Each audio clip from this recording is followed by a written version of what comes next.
the stage is set. We've got Berwick at Trinity College in the men's final. We did say there was going to be fireworks. Long range shot for the triple at the other. Cause for concern when Thurston down on one-on-one. Too much on that one, had to support. Just needed that first bucket in. Going upstairs. Needed to put the defensive work there from Berwick. And Marcus, he does a dunk of his own. This play there. He's high in his ability. He's coast to coast. He does it all himself. Right down the second quarter. Benningham. His Sherbert. Beautiful. Basket has been remarkable. And it's coming to fruition here. Benningham goes upstairs. There. It's a good game. Very good game. Got Sherbert. Looking to burst his way through. This kid has got talent. Benningham. This is now. This would be handy to win in. Oh, beautiful. Defense has been phenomenal in this half. But Burton calls it free and Healy with a triple on his own. Noah Wright. He's pumped. Congratulations, Berwick College. Your national division championship heroes. They have won this one 78-68 in an incredible performance for the Victorians against the gallant South Australian outfit from Trinity College. I think the Trinity basketball program is an incredibly special program. And there's probably a number of dimensions to it. It's in the late 2000s, we began to have a little bit of success. There was some passion for basketball. The college had invested in the Starplex facility, so we had amazing courts. Central Districts had moved in to be the district club. That meant there was a really good association there. And then when we got into the early 2000s, so I started here in 2010, and Rupert Sapwell was appointed as our Director of Sport soon after that. Ricky Simpson had always done some fantastic things, particularly bringing Starplex and Centrals and Trinity together. We've got a whole group of students who are all basketball players who love it and are just always thirsty for more. So it could be whether they come out and shoot, or let's go lift weights, or let's get here in the mornings, or let's go at lunchtime. There's no one that ever complains. Everyone is always keen for more. Everyone wants more. And so it's a group of guys who just live and breathe basketball all the time. So I mean that fits in well. Everyone's competitive. So for most school programs, I think it's something that maybe just runs a couple of nights a week, and that's for maybe 2 hours. Whereas at the moment we're in here and we lift it 2 days a week at lunchtime. We shoot at lunchtime 2 days a week. We've got after school practice. The guys finish early on a Wednesday, so we get to practice for a couple of hours on a Wednesday. So every single day we're in here doing something. Yeah, I think the guys decided this year that they were going to get started a lot earlier. They put a lot more effort into the off-court stuff, hitting the gym, individual work, game tape, starting to look and analyse their game a little bit better. The performance side of things, and so they can get the W's on the board during the season, and also a little bit more cohesiveness as a group, so that they're running their sets properly. Trinity basketball's always got really close cohorts that come through, so the guys are very connected all the way through. But this particular group, we've had a strong unit, and they've stuck together for quite some time now. So playing together, a lot of them finishing together. With the disappointment last year that coming second, they had a little bit of fire in the belly for this time around, and they would love to finish it off with a win so they could go out on top. And so that will also bode well for the younger ones coming through. People in the North may or may not think they've got access to everything, but at Trinity College in the basketball program, you've got access to everything you need. We've got fantastic facilities. We've got an unbelievably committed coaching staff and a cohort of young players who are hungry to get better. So love that about the college, and love the fact that the history is almost spurring them on. It's there to say, hey, it's normal for us to be really good, and so it normalises the behaviour of being really good too. So championship habits. Guys coming here and they've got to be part of something that's bigger than themselves, and they're learning to be accountable to not just them, but the guys that they play with, to people at school, their teachers, to make sure they're at class and they're doing the right things in the classroom. But the really exciting part is seeing when they all have a goal that they set together and they are working hard for it, and guys they're pushing each other to be here every day. They're accountable for not just themselves, but they're accountable for their teammates. So just seeing the way that they're developing, and they're developing these skills of working in a team and being something that's bigger than themselves, that's not going to just help them for now, but it's also going to help them in the business world, or if they go on to play somewhere else after this. That's probably one of the most rewarding things for me. If I had to say what is the thing that gives me the most pride, is that I see how proud old scholars are of the current program, and they have a lot of invested interest in it, and they get upset when things don't go well or the current crop isn't doing what they're supposed to do. So there's a really high degree of ownership from the alumni, and I would say a high degree of pride and investment in what they're currently doing. So after a period of 5, 6, 7 years where we were winning state titles and having a whole bunch of state kids and so on, we then, as the community here began to change, and we started to enrol a number of kids from the South Sudanese community who had started to move to Australia. And those kids had an incredible passion for basketball. They were athletic, they were keen to learn. There was a kid by the name of Biar Garang, who was our first South Sudanese kid, who was just an amazing athlete, a thoroughly decent human and so on, and just brought a sense of athleticism and warmth to the program. And then as that dimension really took off, and Chris and Jai and Rupert had an excellent relationship with kids that had grown up in the African community and so on, it's just gone on to bigger and better things. Suburbs teenager is on the brink of becoming the first South Australian in years to make the national under-17 basketball team. Biar Garang's journey from Sudanese orphan to the top of his sport has been extraordinary, but only possible thanks to the amazing generosity of his local community. You watch him do things and it's just at an intensity level that no one else can match. He really does put everything he's got into it. It's been a remarkable rise. Only 4 years ago, Biar had never seen or even heard of basketball.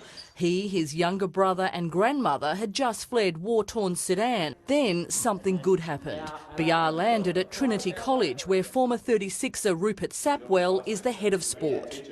For me, the first time I'd ever seen him was as a standout on a basketball court in his very first game. He was that much more athletic than anyone else would ever see.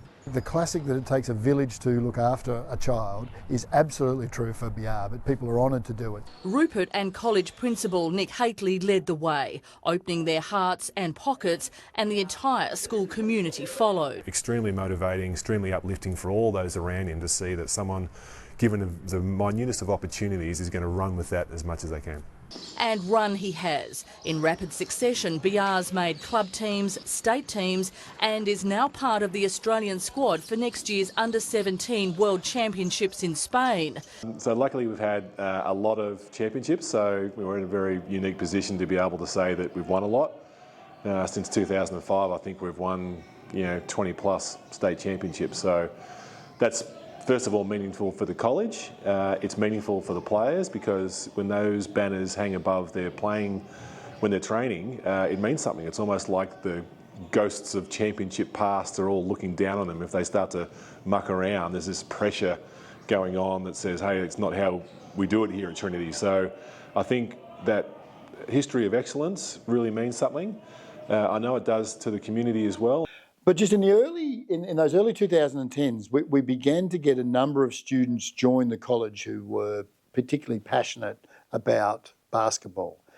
And then the state level success came, and it just created a really strong, successful culture. So Trinity was winning and Central Districts were winning, and kids could play for Centrals on a Friday night and play for Trinity on a Saturday morning.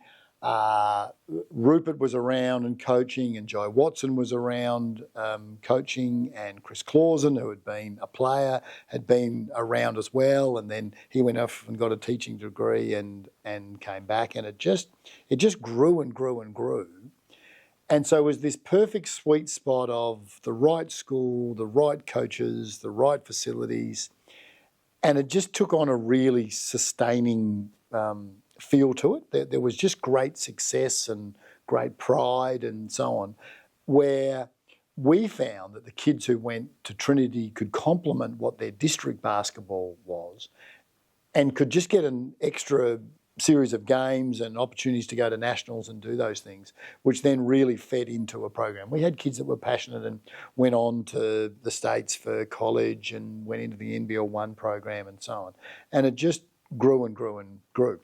When I first started coming to Trinity in 2011, there were only 2 or 3 kids who came every morning to shoot before school. 2 boys and a girl. One of the girls ended up playing WNBL.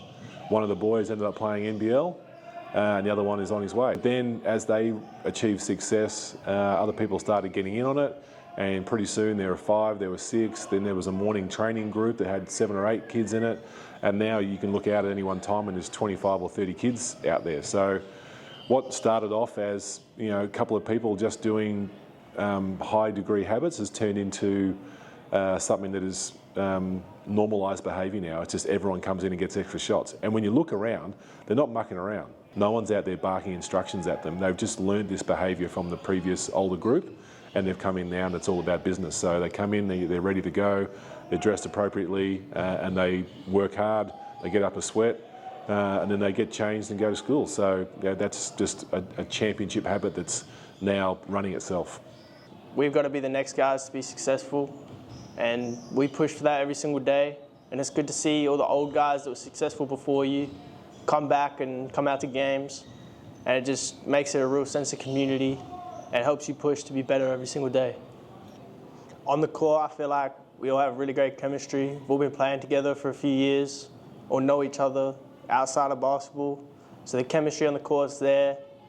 And off the court, stuff like picking each other up for practice, nationals last year, just means that we all have a really good bond with each other and we all like each other. And I think it's why we're so successful. Started to, bro. Max game winner against Parade. We drew him up a play and he ignored the whole play.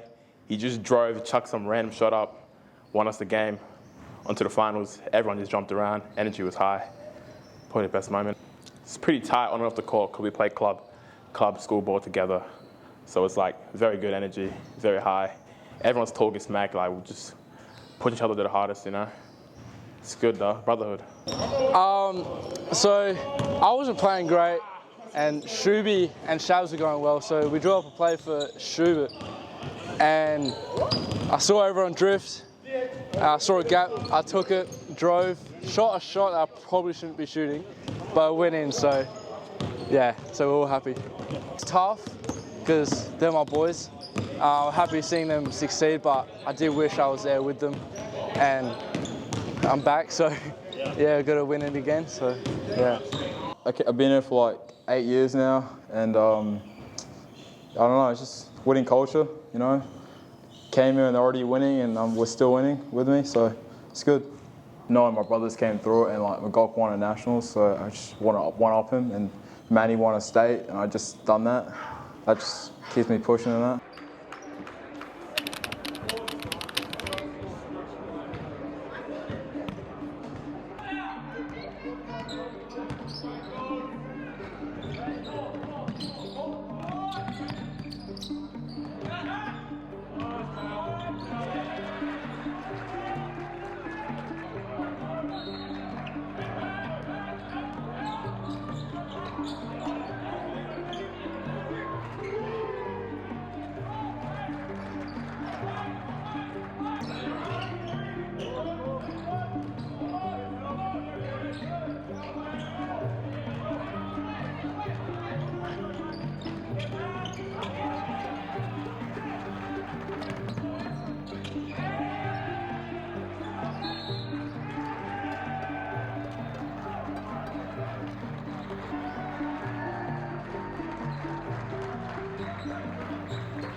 I'm a champion forever. That's about it. I'm a winner forever. Everywhere I go, I can be proud of the accomplishments that we did, how we went about it. Just the overall achievement. It's not just on my behalf, but that goes towards the teammates, the coaching staff, Trinity as a school. Yeah, I'm just going to carry that forever. That's being a champion. That's the best thing. Coming in as a junior from Lions, I've also always been around the Trinity culture, so it just translated from playing basketball at school to the district level, and I think that helped me most by the coaching staff. The coaching staff really did a good job of player development, constantly being on your tail about the ins and outs of the basketball program and how you should carry yourself. So it definitely translated into the professional aspect of basketball. But also just the friendship. I'm always going to take the friendship side of it, so that's about it. So my basketball journey started, when was it? In the Open A's, it was in year 9, but before that, just in the middle A's and coming up and playing for that Open A squad in year 9 was quite the honour. But yeah, I was just a little pipsqueak out there, but fortunately we were able to get a few state titles under our belt. So yeah, it was a good journey with Trinity. Early fourth quarter, we went on a run and Magok Manyang got a monster dunk, which sort of turned the energy over a little bit. And after that, we secured a couple of threes and started to take the lead. But yeah, it was a surreal moment. And winning at Nationals is it's a serious honour, and it's an honour to win it, of course, but you know, just the memories you have of that trip, and I'm sure every team that's gone to Nationals will say the same thing. You know, it's awesome to win, but just the memories that you get to establish with some of the lads, you know, lifelong memories, lifelong friends. It's it's like nothing else. Being a part of that team that went away to Queensland and being the only year 9 that went in that group, and just winning and just being around the boys and having fun. Wearing the school jersey means a lot, especially because both my older brothers have been playing basketball at Trinity, and I'm just trying to follow their footsteps and playing opens. And mainly because I've been at school at Trinity since reception, and my basketball journey started heaps early at Trinity, so it means a lot to put on the Trinity jersey. It's really special because, well, for me, I've been coming through the program since around year 7. So with us boys, we've been a strong group and we've stayed together. So going through the year 8, 9, and then winning that, and then I'm not sure if we won that, but we came really close. And then year 10, we won that, and then went to nationals and won that as well. So now coming into this year, especially with everyone who's come before us in the opens, it's really special to be part of such a successful program throughout middles and opens. We qualified to go to nationals last year in under 17s. So we spent a week together and really close bunch of boys. So we had lots of fun. The whole trip was pretty memorable, but definitely when we won the championship and coming home on the plane with that was pretty memorable. And straight after the game, after winning it, that was probably my favourite memorable moment from the program. A lot of things that go into being part of the Trinity College program that go well beyond points and rebounds. It is about trying to be a better human being, and at the college, and particularly with the TC Hoops basketball program, we're in the people-making business. You know, we're trying to produce really good humans, and we take great pride in, and more pride potentially, in what they're doing after they leave us. And so while we've had amazing success on the court, the basketball program has been incredibly important in providing success off the court as well. Kids going into part-time jobs and going into study and going to the States on college scholarships and so on, all really grew from having a fantastic, successful basketball program.